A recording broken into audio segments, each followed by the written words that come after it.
Regresamos con más análisis en Así Estamos. Llegaron las lluvias y necesita protegerse en un evento, en una reunión en su casa o en su oficina, pues compre un canopy o pídale a Decoralón que le dé solución con los canopys que Decoralón fabrica. Decoralón tiene canopys con marca o sin marca, o sea, hablando de su logotipo, puede hacérselo en los colores de su marca, del tamaño que usted quiera o para los fines que usted necesite. Tiene canopys también para salas de venta, para las terrazas de su restaurante, lo que sea. Decoralón realmente no tiene límites en cuanto a calidad y la capacidad de crearle según sus necesidades. Quiere proteger sus vehículos, quiere armar un evento en la intemperie, quiere impactar a sus clientes, quiere tener una recepción en su casa y pues estar cómodamente sin que la lluvia sea un problema, pues use uno de los canopys de Decoralón. Para más información, decoralón.com. Vamos un poco a los WhatsApp, porque ya tenemos unos, incluso desde ayer. Hay un televidente que nos dice: recibí este recibo del consumo de 78.71 de consumo de energía eléctrica, y en ese mismo recibo viene un cargo de distribución de 57.70. Y entonces el televidente pregunta: ¿quién controla estos cargos? O sea, le viene casi del mismo tamaño el tema del consumo que de la interconexión o del servicio. La temperatura en San Miguel llegó a los casi 40 grados ayer allá en San Miguel, y ahí está la imagen. También nos mandan unas fotos, un poco difícil porque es de noche, y nos piden que hay necesidad de mantenimiento del alumbrado público en la colonia Sitio del Niño, en San Juan Opico, y de todo el sector en los kilómetros 30 y 31. Se necesita el apoyo de la alcaldía para tener una mejor iluminación. Y otro televidente nos manda también varias fotos porque dice que ve nuestro programa y quiere informar que en la urbanización Nueva Metrópoli han dejado a medias el trabajo de reparación de una calle. Y aquí están las fotos para que el alcalde de Mexicanos y el Fovial pues puedan terminar lo que empezaron. Ahí dejaron malísima la calle, entonces dice: por favor, ayúdenos, licenciado Domínguez. Claro, con mucho gusto, aquí estamos haciendo eco de sus comunicaciones. También se nos reportó ayer el accidente entre un motociclista y un vehículo. Aquí el televidente mandaba las fotos, afortunadamente no hubo muertos, pero el tema es cómo nos estamos conduciendo en las calles, cómo estamos manejando, si vamos en estado sano o vamos ebrios o drogados o usando el celular. Bueno, los grandes problemas en el tráfico tienen que ver con la distracción y el abuso de la velocidad. Buen día, dice otro televidente. Hablan de capturar a los 100 cabecillas de pandillas como que solo ellos tuvieran el control del país, que los agarren a todos parejo. Además, para que esto tenga efecto deben pagar una buena recompensa para que la sociedad se anime. Pues coincidimos en eso con el televidente. Buenos días. Sobre las pensiones, el gobierno maneja una explicación muy vacía. ¿Cómo un gobierno ofrece jubilación a todos que nunca han cotizado? Con los que estamos no puede cubrir a pagar, mucho menos para todos. Está bien, pero tiene que trabajar sobre cómo los empleos informales pueden y deben cotizar para que tengan su pensión. Sobre los empleados públicos, es una lástima que hay funcionarios que es elegido y en cada institución por unos partidos queda en deuda a contratar personal de los partidos que le dan sus votos. El gobierno, dice, está desesperado. El gobierno es falto de mente. Respecto a cierre de calles y de inseguridad, llama la atención que a solicitud del diputado Mata Bennett del FMLN, que a pesar de que el gobierno del FMLN afirma que la inseguridad está controlada, manda a cerrar la calle donde vive, muy a pesar que la municipalidad no lo autorizó. Y por cierto, creo que hoy aparece publicado que ya la calle está libre. La alcaldía dice que no la autorizó, sino que el BMT. Y ahora ya están dejando pasar a la gente en el día, y creo que lo que querían era cerrarlas por la noche. Para mí no debería haber ninguno de estos portones. No podemos evitar el tránsito libre donde es correcto ir y venir. Curiosa idea la de poner a hacer trabajos de utilidad pública a los responsables de accidentes de tránsito. En estos accidentes, los perjudicados son los dueños de vehículos que son dañados por algún cafre o los muertos y familiares. A todos ellos muchas veces no se les paga, y cuando se les paga no es ni la mitad del daño. En eso deberían enfocarse, no en pensar el gobierno en tener trabajadores de gratis. Este gobierno, como siempre, haciéndose el Vivian. Pues yo creo que es una una mezcla de todo, ¿no? Debería tenerse una mezcla de todo. Aquí hay otro comentario, dice, ¿qué me dice cuando rompieron relaciones con Cuba? Pues sí, se pueden romper relaciones, eso no es ningún problema. Exactamente, el tema es si sabemos lo que estamos diciendo con conciencia y conocimiento. Ahora, ¿por qué se rompieron relaciones con Cuba? Porque es un gobierno que no cambió nunca, era antidemocrático y fue la norma en aquellos años que no se tuviera relaciones con países que no fueran democráticos. Y ahí va, mire cómo ha avanzado el mundo. Maduro es un dictador megalómano e ignorante, dice este otro televidente. ¿Cómo pesa la ignorancia? También lo sabe el resto del mundo, dice, hablando de lo que nos ha contestado Brasil en esa posición. Dice, esto es en Ciudad Delgado, es triste ver esto a tan tempranas horas, hablando de un cadáver en ese sector. Marina. Vamos actualizando, Rafael, lo que nos envían a través de las redes sociales. Tenemos un tuit donde se nos reporta fuga de aguas negras en calle San Antonio Abad frente a la iglesia Betel. Mucha precaución al conducir, mientras unos necesitamos agua, en otro lado se desperdicia. Lamentable informar estas noticias, pero así es la realidad de nuestro país. Un choque entre dos vehículos obstruye el paso a la salida del retorno del kilómetro 10 de la calle San Marcos y también pesado en la carretera troncal del norte desde el kilómetro 8 hacia San Salvador, y todo lo contrario, despejado sobre el Boulevard Monseñor Romero a esta hora de la mañana, Rafael. Muchas gracias, Marina. Pues bueno, tenemos que adentrarnos un poco en el tema porque el tiempo vuela.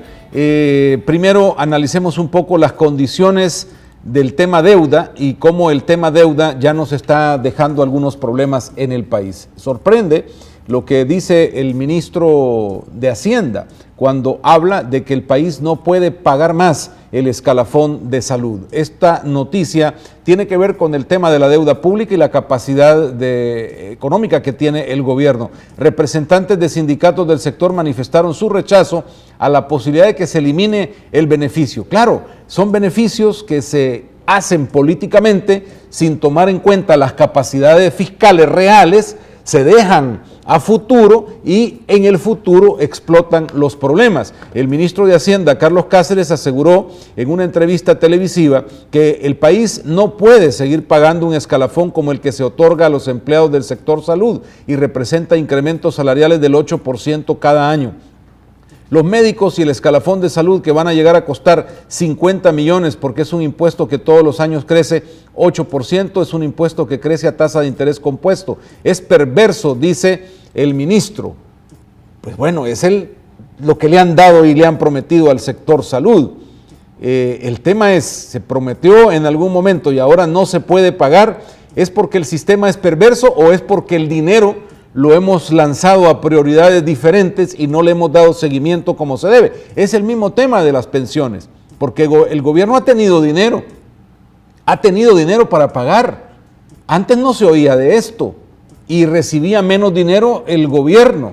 Ahora que recibe más plata, ha ganado más plata en impuestos de toda índole, ahora se habla de que esto es perverso. El gobierno también está insistiendo en que dentro de su economía pues necesita no los 157 millones que están para seguridad, al final son 1.200 millones de dólares que necesita el gobierno le sean aprobados. Y eso es parte del déficit fiscal de cada año, es lo que no alcanzan a usar porque no existe ese dinero. Y entonces se hacen presupuestos con estos faltantes y el problema es que no hay ahora cómo cubrirlos porque también ya se nos están limitando los préstamos. El secretario técnico y de planificación de la presidencia, Roberto Lorenzana, insistió ayer también en una entrevista en el Canal 10 en la necesidad de que los diputados de la Asamblea avalen una emisión de bonos por 1.200 millones, en su mayoría para amortizar deuda contratada antes del 2009. O sea, deuda para pagar deuda, que no es nada nuevo, pero esto ya llega al límite. El funcionario incluso recordó que tras su última visita al Fondo Monetario se instó a los partidos políticos a alcanzar un consenso para avalar el financiamiento externo de tal forma que no se creen riesgos evitables e innecesarios para la salud de la economía. O sea, no son ni 152, no son 900, son 1.200 millones lo que está pidiendo el gobierno con lo cual pretende de alguna manera resolver su tema. Ahora, mantiene la presión sobre las pensiones. El gobierno dice que insistirá en la reforma de pensiones. ¿Por qué? Ya lo decía ayer el representante del Instituto Centroamericano de Estudios Fiscales, ICEFI, que estuvo con nosotros, que el tema es borrar en los papeles una cuenta y tener como un saldo para poderle volver a prestar a los prestamistas multilaterales más dinero. Pero eso no resuelve los grandes problemas del país, sino es vivir de fiado, es vivir de prestado, es ir pagando y ahora golpeando al trabajador en algo en lo que el trabajador no tiene la culpa, porque el dinero que está en las pensiones es del trabajador, se lo ha sudado, se lo ha ganado y complementado con el dinero que pagan los patronos, como para ahora echarle la mano porque no le alcanza al gobierno lo que gana. Pues hemos tratado hoy, y vamos a hacerlo, de profundizar en este tema de las pensiones.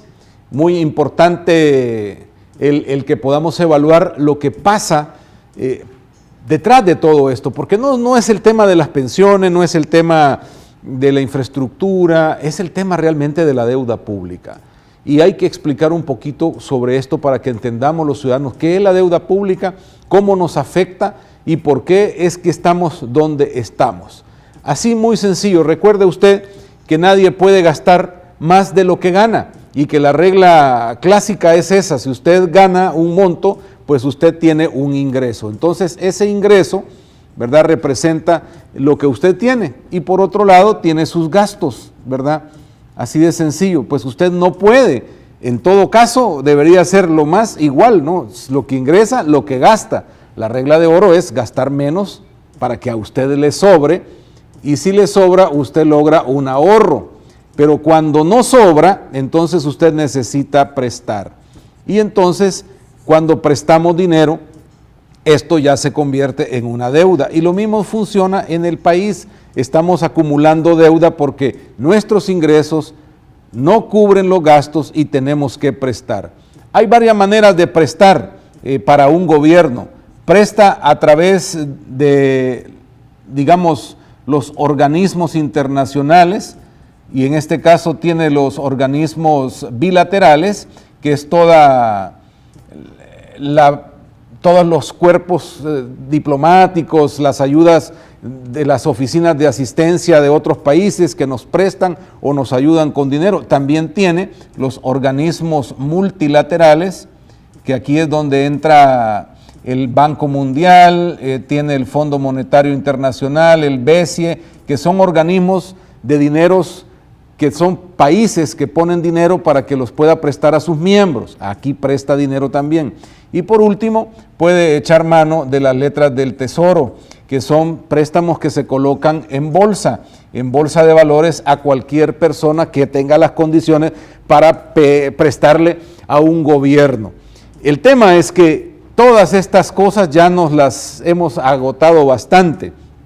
Después de la recesión, los organismos bilaterales disminuyeron su capacidad de dar dinero. Y esta deuda nosotros ya la tenemos bastante complicada con los organismos multilaterales. Y las letras del Tesoro, no digamos, justamente ahorita hay que pagar unos 900 millones de dólares por préstamos que ya hicimos. Esta LETES funciona como una tarjeta de crédito que usted saca, es deuda de corto plazo, vuelve a poner un puchito, le dan saldo y vuelve a prestar. Y ahí hemos estado como país en esto. Entonces es importante comprender cómo el problema de la deuda ya es demasiado grande. O sea, esta deuda, si usted quiere comparar el ingreso con el PIB, que es la famosa palabrita PIB, pues ya equivale a un 60%, o sea, 60% de todo el ingreso que tenemos es lo que tenemos que pagar de deuda, es decir, tenemos muy poco margen para movernos para nuestros gastos a futuro. Entonces, una manera de cuantificar esto, dicen, es el total de la deuda. Fíjese usted, el total de la deuda entre el total de ingresos al año le va a dar un dato. Y si pasa de 250% o llega a 250% entre dividir esto entre el total de ingresos, ya hay problemas. Nuestra deuda total son unos 16,000 millones de dólares, para ponerlo más o menos, y nuestros ingresos póngale 3.500 para ser generosos, no andamos en 250%. Esto llega a más de 450%. El Salvador está realmente emproblemado en términos de deuda pública. Está con nosotros al teléfono Juan Héctor Vidal, economista. Gracias por recibirnos, don Juan Héctor, un gusto saludarle. Para servirle, un placer. Don Juan Héctor, El Salvador ya está llegando a niveles de deuda elevados. ¿Tendremos la capacidad de salir adelante? ¿Cómo es que se logra salir adelante cuando una deuda alcanza estos niveles? Bueno, ya comentó usted que se sitúa actualmente en 60%, eso es lo que sostiene el señor ministro de Hacienda. Pero él siempre explica que buena parte de esa deuda está relacionada con la deuda de pensiones. Yo siempre he objetado este concepto porque la verdad es que es deuda. Y aquí ya no hay que diferenciar también, en un concepto que yo he venido tratando que se aclare, que no es deuda externa, deuda interna, es deuda simplemente. Y la separación es nada más para cuestiones de balanza de pago. Lo que el Fondo Monetario ha dicho recientemente es de que si no se toman medidas en el cortísimo plazo y de seguir ese tren de gastos del gobierno, pues podemos llegar al 2025 a casi 70%. Lo que los organismos internacionales recomiendan para países como el nuestro es el 40%.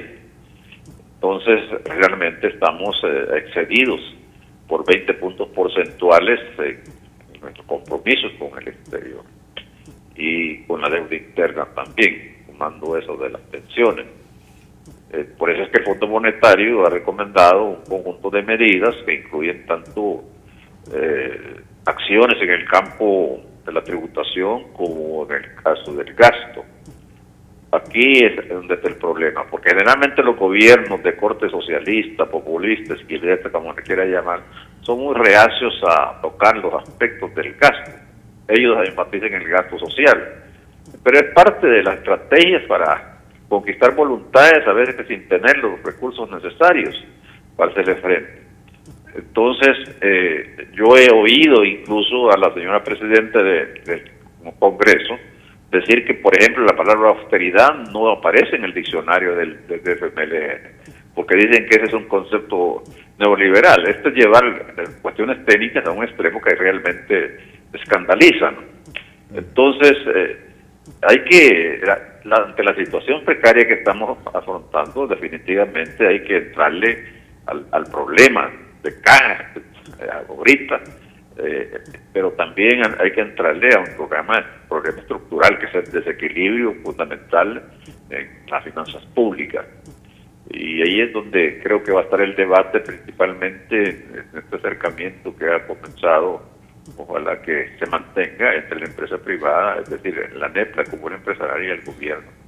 Don Juan Héctor, ya entramos a alguna condición de impago, al menos, por ejemplo, con las pensiones del IPSFA, que no se han podido pagar y dependen del préstamo que está en debate de 157 millones para poderlo cubrir. Ahora se está hablando de no poder pagar el escalafón de salud. ¿Estos son síntomas o estas son parte de los procesos producto de esta deuda, o cómo lo analiza?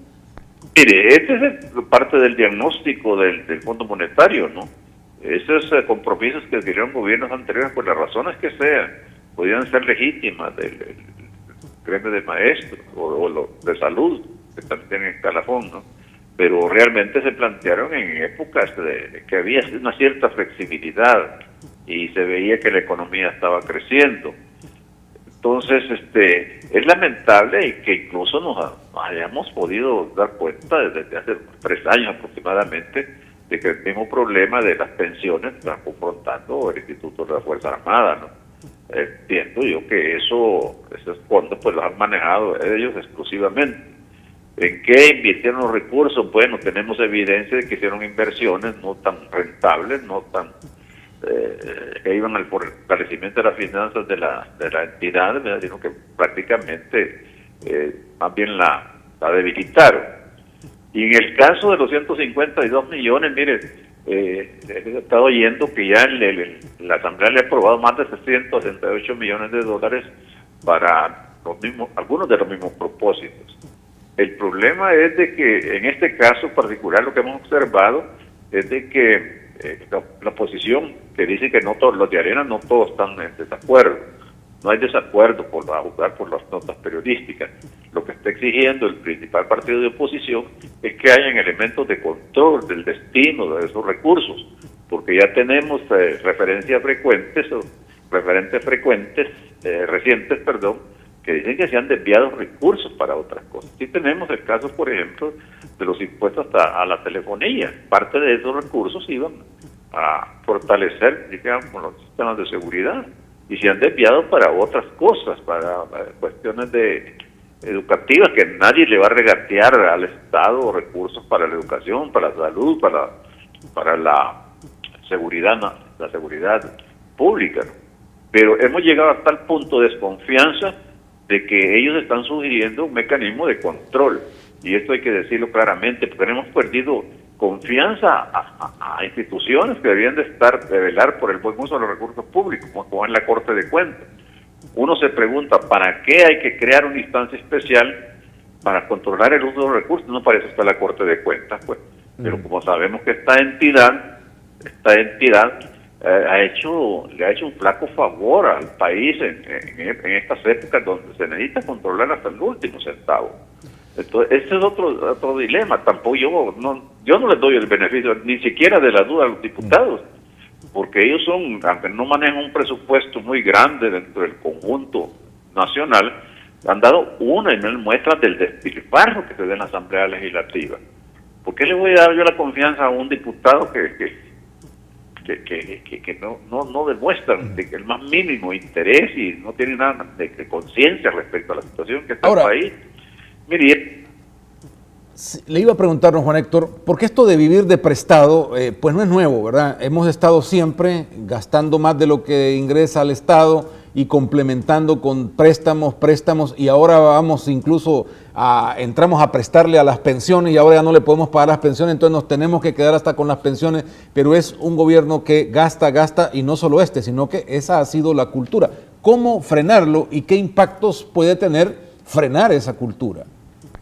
Mire, yo creo que yo soy muy optimista con este acercamiento de la NEP con el gobierno. Yo creo que ahí van a tener que trabajar de consumo para ver cómo le vamos enfrentando una situación que cada día que pasa se vuelve más sensible, más preocupante.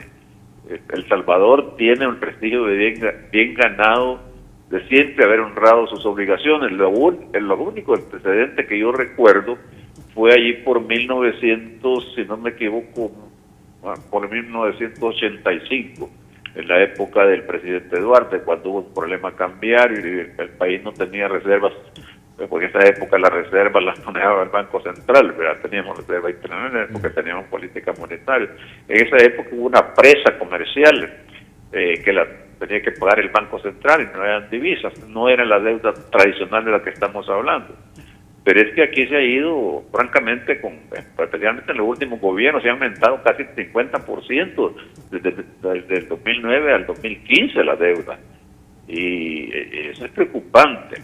Tan preocupante como esto también. Están reivindicando que la Corte Suprema no les autorizó $900 millones, pero es que parece que es por el prurito de mantenerse peleando siempre y poniendo a la oposición en una situación de acorralamiento, porque los entendidos saben, y los mismos magistrados han dicho, que por qué no presentan otro proyecto con todas las de ley. Lo que pasa es que aquí no solo se está excediendo los límites financieros aceptables, sino que se quiere hacer a la pura, a la golpe y porrazo, ¿no? No son capaces ni siquiera de reflexionar. Bueno, si tanto necesitamos eso, porque esos 900 millones que están entrampados ahí por más de un año, pues ya estaban comprometidos.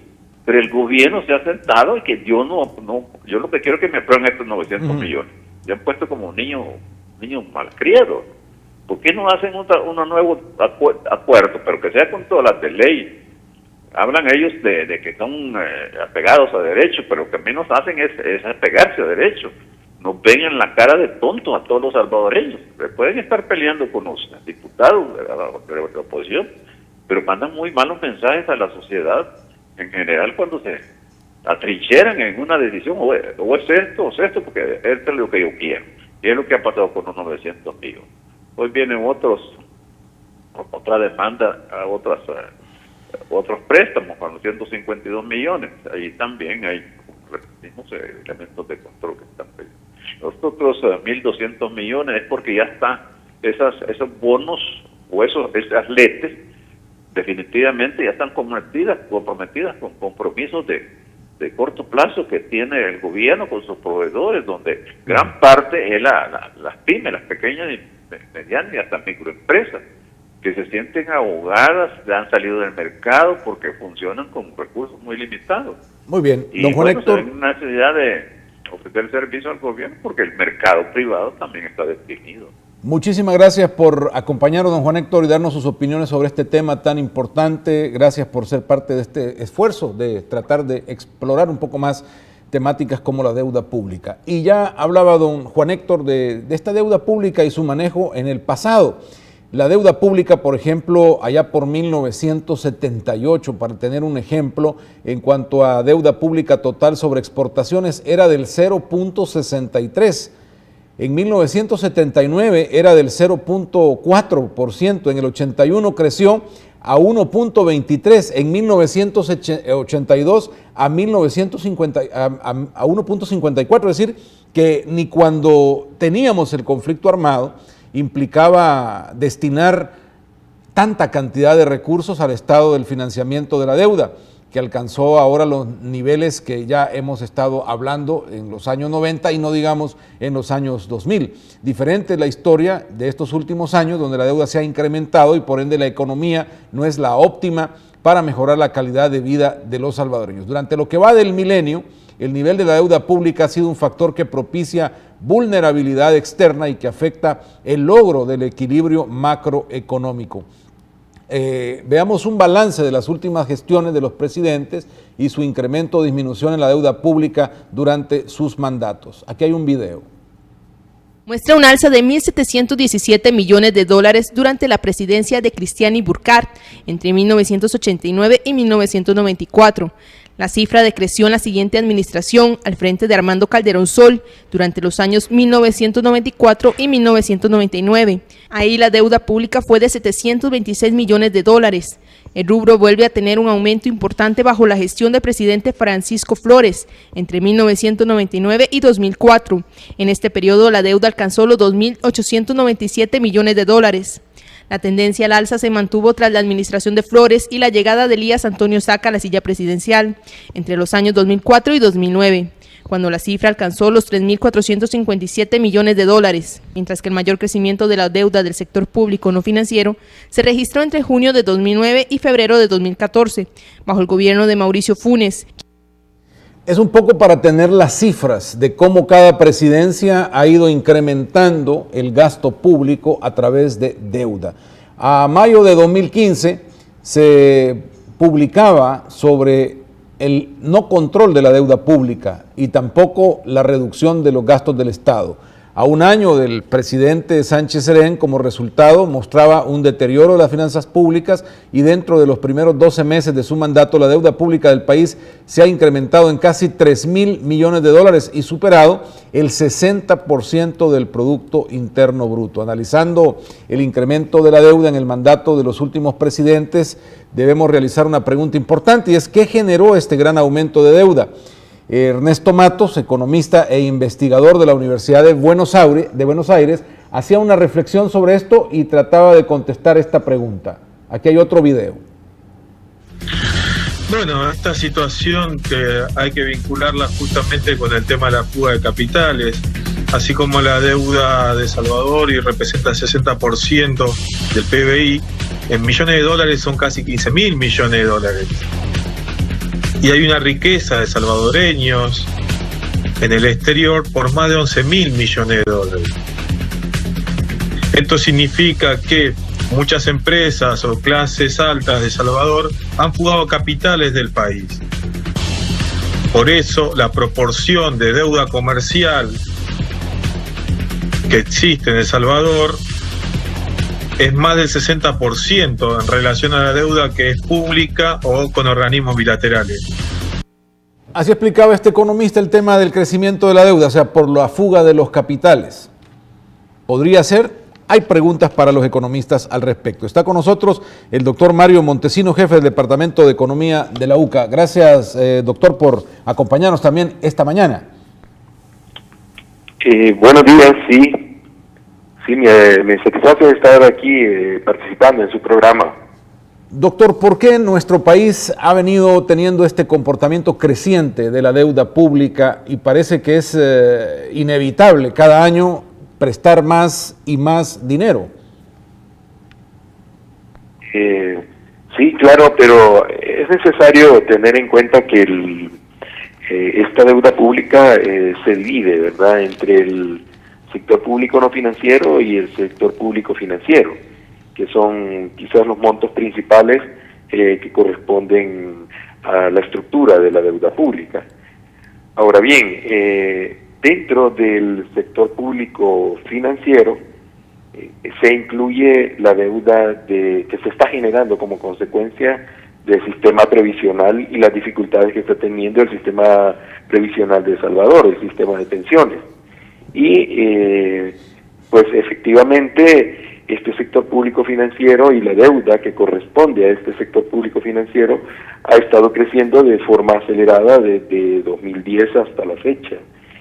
Por ejemplo, en 2010 el porcentaje que representaba la deuda pública que correspondía al sector público financiero, en donde se incluye, como dije antes, la deuda del sistema previsional, del sistema de pensiones, pasó era de 9 en 2010, 9.1%, y ya en 2015, a noviembre de 2015, esa alcanzaba casi el 16% de la estructura con respecto al PIB, ¿verdad?, de la deuda. O sea, el peso que la deuda pública del sector público financiero representa sobre el producto de la economía de El Salvador andaba en 2015 a noviembre por el 16%, mientras que en el 2010 andaba por el 9%, por debajo del 10%. Entonces ha habido un crecimiento acelerado que se ha generado precisamente a consecuencia de este problema del sistema de pensiones que requiere una solución inmediata, ¿verdad? Ahora, pero esto era previsible, se sabía que venía, y aun cuando ha crecido en esa proporción, también los ingresos del Estado han crecido proporcionalmente bastante. ¿Y cómo es que entonces podemos decir que no se ha tenido dinero para estos pagos o que estos pagos son la carga si era previsible? ¿O hemos sido en esto algo negligentes o es algo sorpresivo? A ver, ¿cómo lo analiza usted? El asunto es que el sistema previsional debía de generar sus propios ingresos, ¿verdad? Es decir, ese sistema está estructurado de forma que los cotizantes, o mejor dicho, los miembros del sistema, los que participan en el sistema de pensiones, sean capaces de cubrir o de dar cobertura a los gastos que el sistema de pensiones genera, que lógicamente son la cobertura de las personas que están pensionadas. Pero justamente eso no ha podido ocurrir, entonces el Estado ha tenido que sacar de otros lados los recursos para poder cubrir la deuda previsional, la deuda de las pensiones. Porque lógicamente este sistema previsional, tanto el privado como el del Estado, que ha sido colapsado, digamos, justamente porque se impulsó el sistema de capitalización individual, ha provocado el colapso de este sistema, ¿verdad? O sea, problemas serios que no permiten que el sistema se autosostenga y que el Estado tenga que recurrir de otros recursos que no estaban destinados justamente para esto, o tenga que recurrir justamente a la cuestión de la deuda, ¿verdad?, de adquirir crédito, de utilizar los letes, es decir, utilizar la tarjeta de crédito del Estado. La deuda previsional no llega al 20% del total del presupuesto cada año. ¿Por qué no puede costearse con el dinero que recibe cada año el gobierno y pagar directamente sin que sea un problema? Es decir, la cuestión es que existe un presupuesto en el cual se han definido los destinos de los fondos.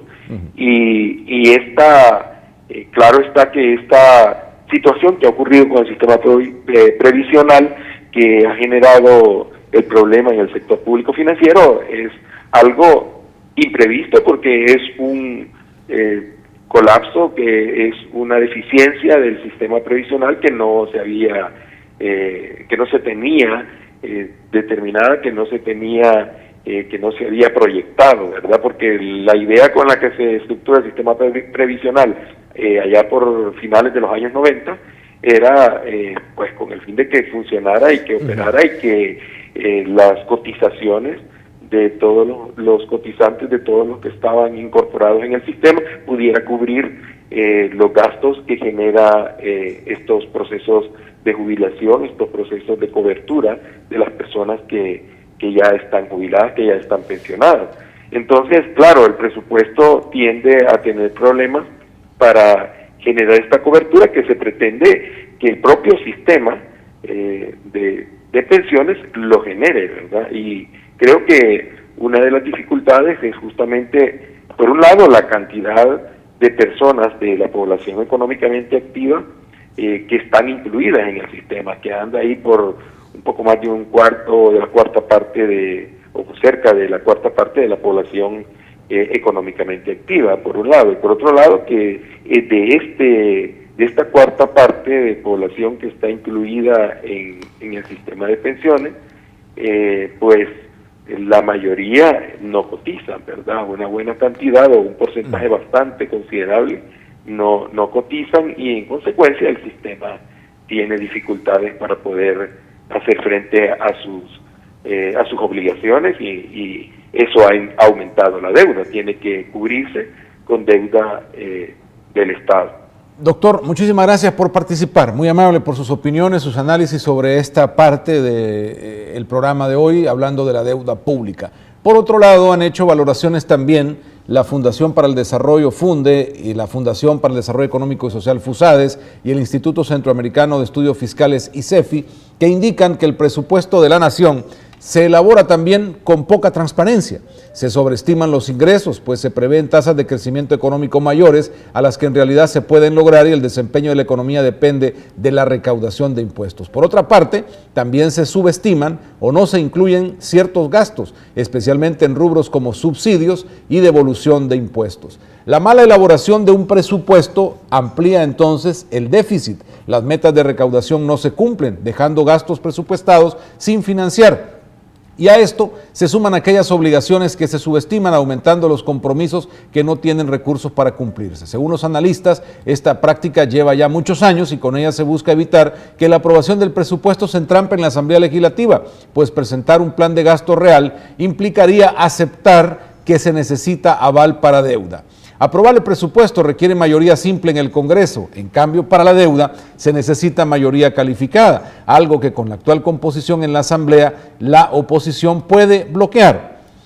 La emisión de letes, por otro lado, no necesita el mismo aval legislativo, y por ello, concluyen los analistas, el gobierno prefiere presentar un presupuesto balanceado, pero que muestra cifras que no están apegadas a la realidad, y luego cubrirlas con la deuda de corto plazo, o sea, con los letes. Y cuando los letes alcanzan un punto en el que se puede volver inmanejable, generalmente cuando el saldo alcanza la cuota de 800 millones, el Ejecutivo recurre a financiar la deuda de corto plazo, emitiendo otros bonos para pagarla.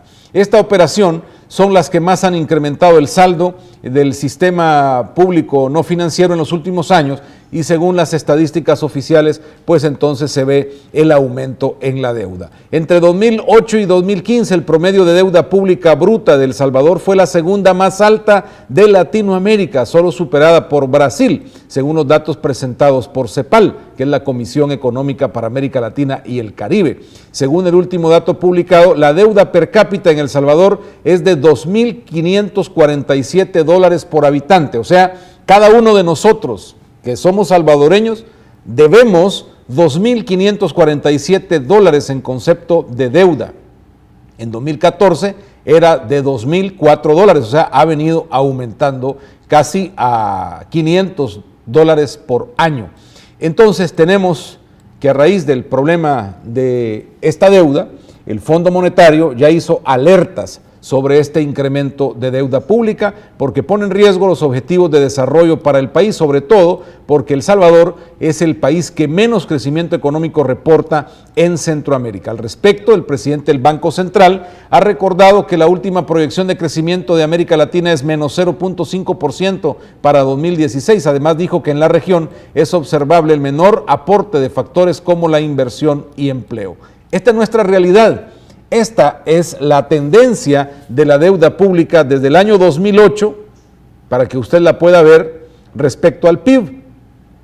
En 2008 teníamos ese 40% que dice don Juan Héctor Vidal es como el manejable para un país de las condiciones económicas como el nuestro, llegando a 2016 a ser cercano, si es que no estamos ya superando, el 60% del PIB. Las proyecciones del Fondo Monetario sobre el déficit fiscal también no son alentadoras, pues considera que este va a crecer 4% respecto al PIB en 2016, si no se aplican medidas emergentes de corto plazo. Ahora, ¿qué es el déficit fiscal? Es lo que cada año necesita el gobierno para cumplir con el presupuesto de gasto. Ese es el déficit fiscal de cada año, que está rondando entre 700 y 900 millones de dólares. O sea, no puede terminarse de operar el país en su manejo financiero sin este dinero. El Salvador, en deuda pública, está teniendo un estancamiento económico y social, ya que la deuda mantiene un nivel mínimo de desarrollo,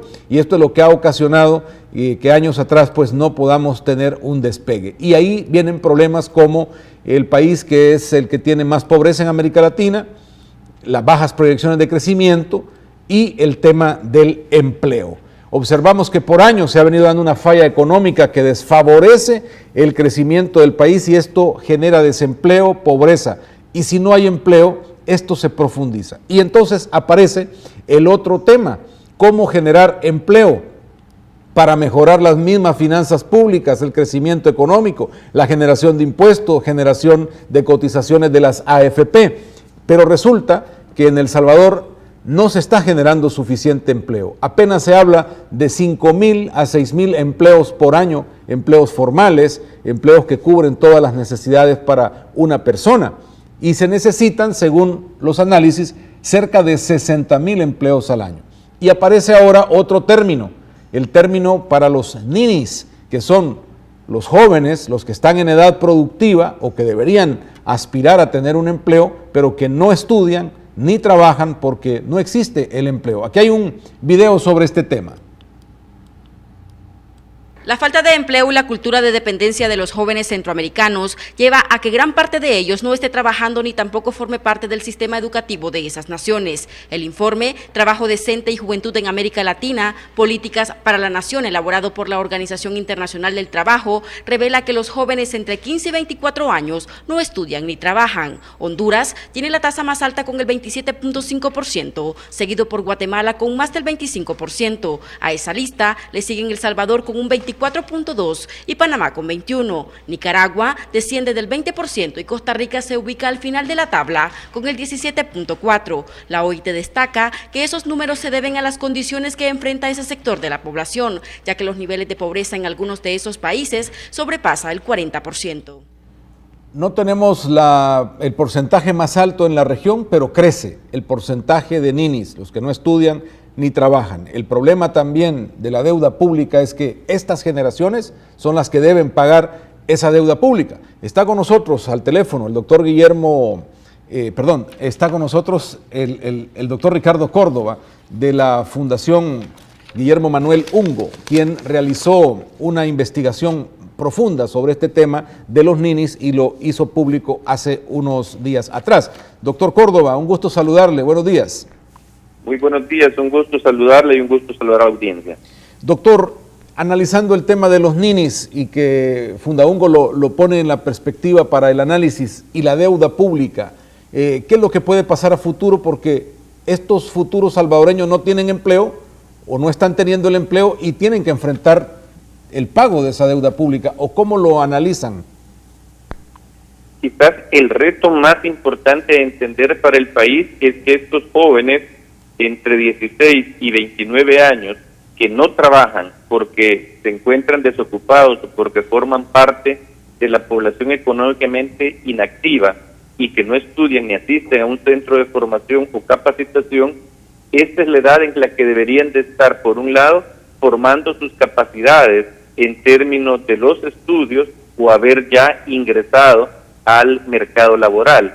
Entonces aquí estamos frente a una situación que lo que plantea es el desaprovechamiento del potencial de las capacidades de esta población.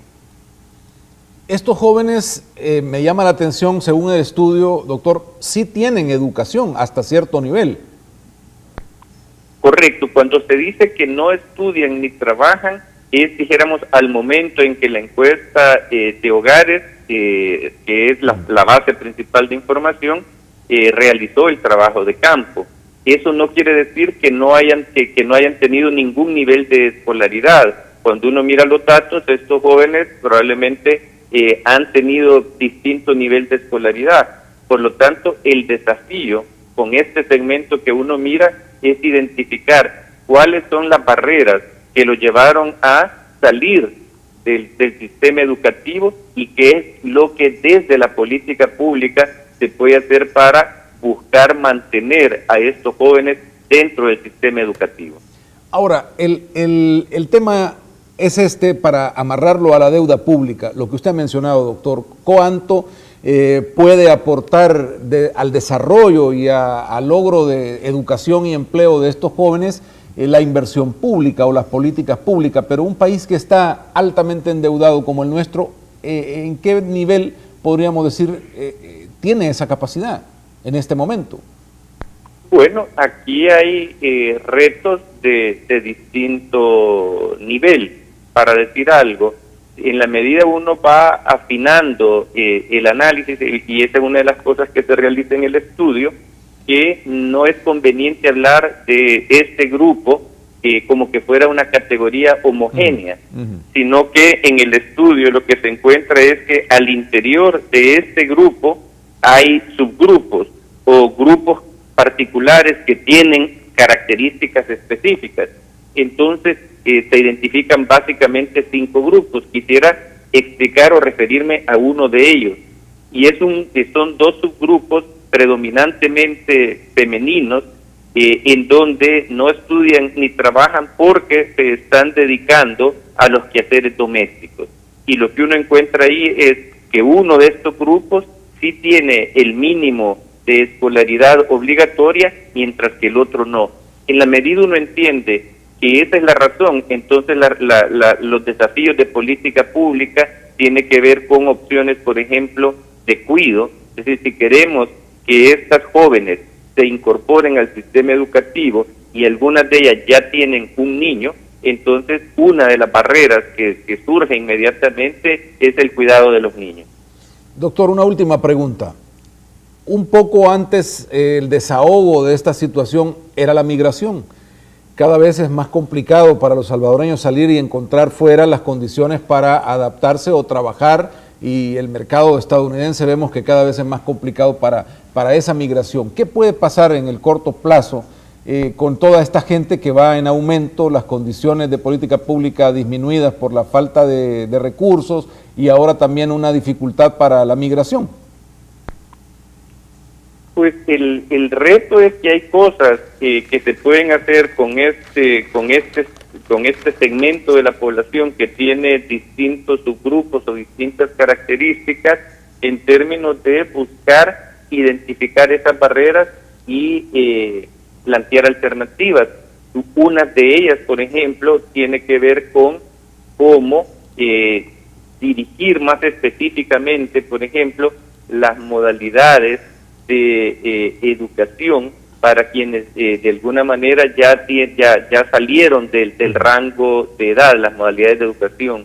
Entonces, no todo es que desde el punto de vista de la educación, no todo es quizás mayores inversiones, sino que probablemente es mejor focalización de algunos esfuerzos en lo que a la materia educativa se refiere. Insisto, la idea es entender que estos grupos tienen características más específicas.